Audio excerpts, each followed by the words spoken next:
Hey there, welcome. Hey Ruben, how you doing?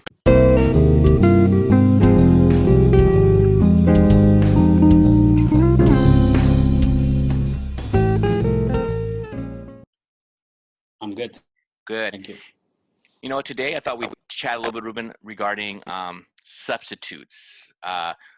We have our brother David Valdez Jr.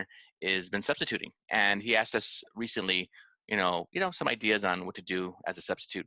And I was thinking about it after he shared that. I remember when I first started teaching, I did some subbing, and I also covered classes and so forth. And I thought, hey, it's always good to have like a little bag, maybe not a physical bag, but these things that you carry with you.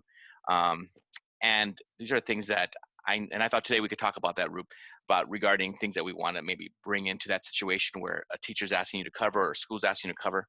And for me, I definitely feel like I can't always rely on a lesson being there because many times the lesson's not there for whatever reason.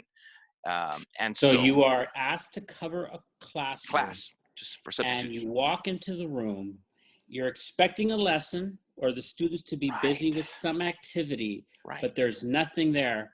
You're saying, I am doing the following. What are you doing? There you go. Thank you, Ruben. Well, I always like to have and when I did do this years ago, a lesson, some type of lesson, and usually a geography lesson because that's where I teach social studies, and something that I think the kids would really enjoy, some part of the world that they've never seen, and um, it could be interactive, it could be even actually the kids love to look at maps and show them some maps where they could maybe discover certain parts of the world where they never have searched before. And so definitely a geographical lesson. I always like to have some music playing, so a playlist going where kids could hopefully music that they enjoy, but definitely music is playing.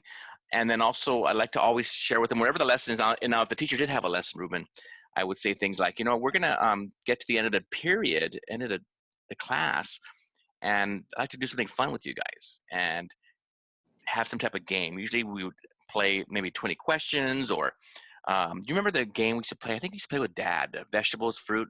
I've done this before with my students where one person says a vegetable and the next person has to remember. It's a memory game, right? You remember the So, previous person. so, but what resource though would you recommend? So I'm Now, getting that's a good question. I'm getting a map Yeah, and doing a geography game. I'm getting Spotify, right. I'm hearing music. What type of resource would you recommend, or are you just saying in general have a It's in a game ready? general game, Okay, and I've used memory games. I've done things like okay. that just because it's whatever the lesson that we're covering, something to look forward towards the end of the period. Sometimes you're in a situation where it's a block schedule where it's 2 hours, and you're having to fill up 2 hours, Right. and so you're like, wait a minute, this teacher didn't leave anything, or maybe they just left an hour's worth of work, so you could have that game at the end, and just to obviously not only fill up the time but also to enjoy that situation. And also, I have a situation where I'll bring in an article from the newspaper. And Okay. so this might be before the game where it's a current event. So we're talking about maybe what's going on in the Ukraine. And sometimes they're like, well, we don't know what's going on there. Or something that's happening in the United States that they may not know too much. Current event. Current Current event. event period, Right. And I so that's I something see. that I've done as well.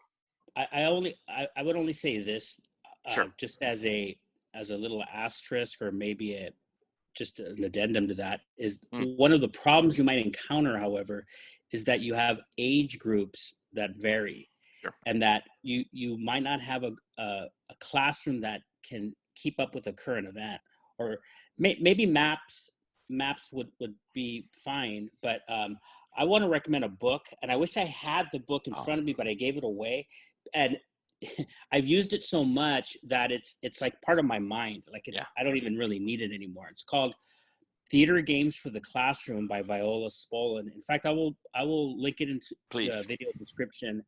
What use for that particular book? The reason why it's useful is because it introduces games that involve movement. Um, Mm, it's technically a theater exercise, a book of theater exercises, but it's a lot of fun. And it really is. I've used it from as young as 5 years old oh, wow. to high school. everybody can benefit. There's actually a couple of magic tricks in there. Um, you have to be ready to walk into a class where there's nothing for 2 hours.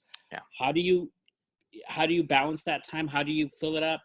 Um, Theater games for the classroom, and you don't have to be a good actor to teach this. It's exercises, fun, pretending that you're on the moon. How would you walk? Pretending you're walking on a hot sidewalk. That's just one of the games, and you go through with the students. They have fun, and I will say, as also in addition to that, work on your riddle game.